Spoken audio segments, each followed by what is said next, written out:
Hello बच्चों। तो यहाँ पर देखिए हम लोग एक इम्पॉर्टेंट वीडियो आपके सामने लेके आए हैं जो होने वाला है इंटरनेशनल सोशल साइंस ओलंपियाड से रिलेटेड।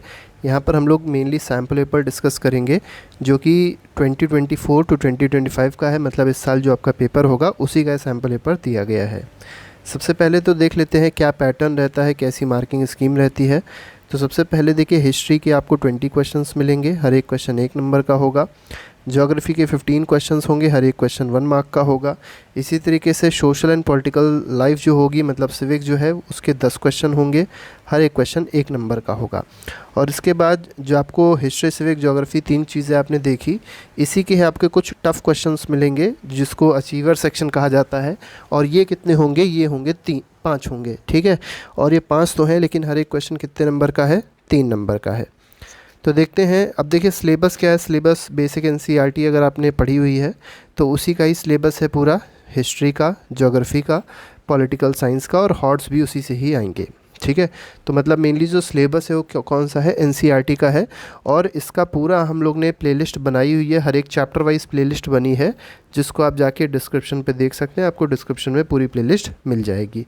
तो चलिए देखते हैं बिना टाइम वेस्ट किए फर्स्ट क्वेश्चन में क्या कहा गया है। तो देखिए फर्स्ट क्वेश्चन कह रहा है planet x is cold and dry planet. तो एक्स एक प्लैनेट है जो कैसा है? कोल्ड है और ड्राई है, ठीक।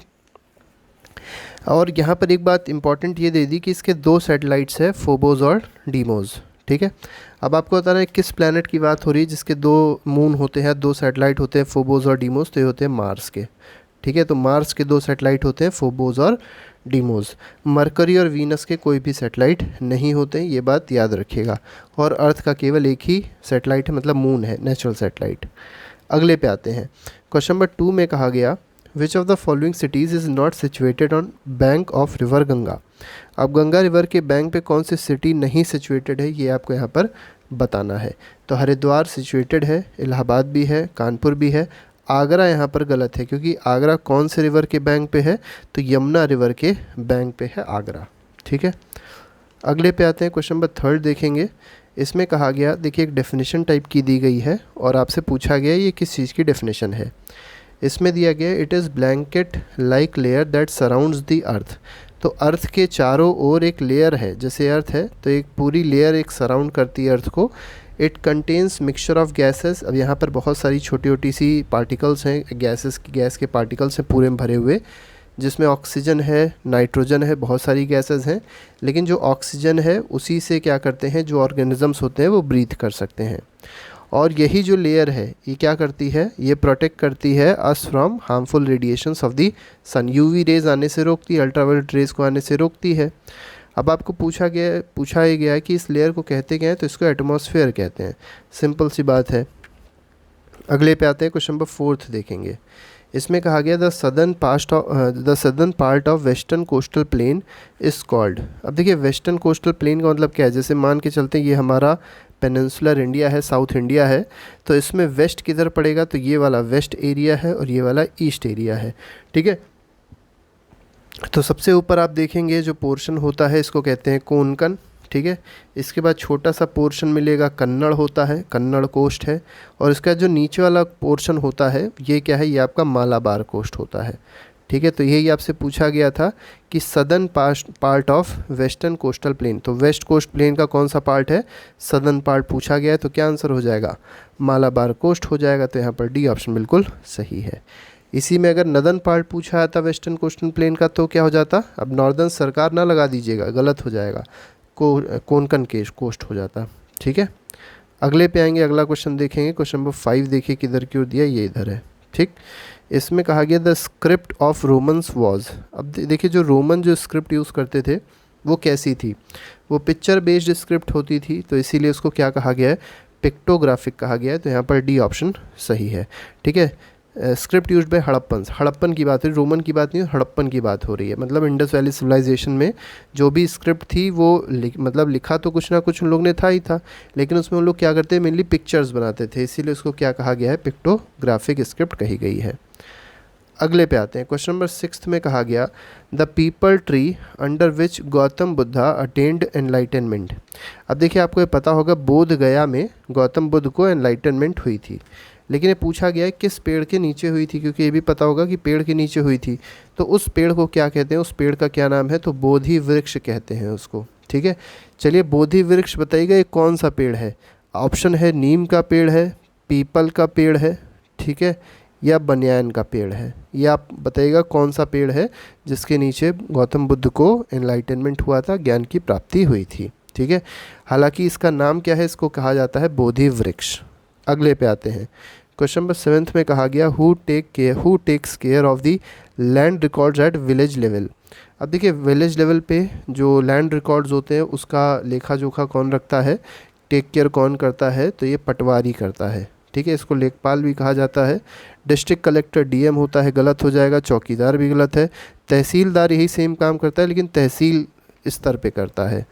अगले पे आते हैं, अगला क्वेश्चन देखेंगे। क्वेश्चन नंबर 8 में कहा गया municipal corporation issues dash to people to run their business in the cities. अब म्युनिसिपल कॉरपोरेशन जो है वो क्या इशू करते हैं, ठीक है, जिससे लोग अपना बिजनेस चला सकें सिटीज़ में, तो ये लाइसेंस इशू करते हैं। तो यहाँ पर ए ऑप्शन बिल्कुल सही है। अगले पे आते हैं, क्वेश्चन नंबर 9 देखेंगे। ठीक, 9th क्वेश्चन देखिए क्या कह रहा है, which of the following statement are correct. पूछा गया है कौन सा स्टेटमेंट इसमें करेक्ट है।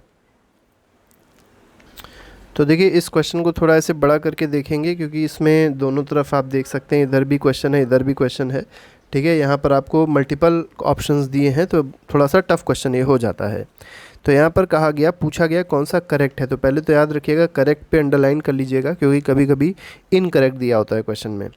तो इसमें सबसे पहला दिया गया है स्टेटमेंट, इसमें कहा गया as we move away from the equator the size of parallels of latitude decreases. तो देखिए जैसे जैसे हम लोग इक्वेटर इक्वेटर से, जैसे इक्वेटर मान के चलते हैं ये अर्थ है, ये इक्वेटर है और यही जो लाइन होती है इसको क्या कहते हैं, लैटिट्यूड्स कहते हैं। अब ये जो डिस्टेंस होती है क्या होती चली जाती है, धीरे धीरे करके थोड़ी थोड़ी कम होती चली जाती है। ठीक है, मतलब ये जो अब ये डिस्टेंस मतलब ये जो साइज़ है इसका, ये जो गोले बन रहे हैं, ठीक है, जो साइज़ बन रहा है, जो एक तरीके से सरकमफ्रेंस कह सकते हैं, क्या होता है, छोटा होता चला जाएगा। बिल्कुल ठीक है। ठीक है, इक्वेटर पे सबसे बड़ा होता है। अगले पे देखते हैं, the zone which receives maximum heat is called temperate zone. नहीं, टेम्परेट जोन पे तो हीट कम होती है, ट्रॉपिकल जोन पे हीट सबसे ज़्यादा होती है। तो ये भी गलत स्टेटमेंट है, पहला सही था दूसरा गलत है। ठीक है, तीसरे में कहा गया in India longitude of 82.5 degree east is treated as standard meridian. ये बात बिल्कुल सही है। ठीक है, इंडियन स्टैंडर्ड टाइम इसी से ही नापा जाता है 82.5 डिग्री ईस्ट से। अगले में कहा गया earth has been divided into 12 time zones. तो क्या अर्थ 12 टाइम जोन्स में डिवाइड है, तो आंसर गलत है। 24 टाइम जोन्स में डिवाइडेड है और हर एक टाइम जोन 1 घंटे का है। ठीक है, तो यहाँ पर फोर्थ ऑप्शन क्या है, गलत है।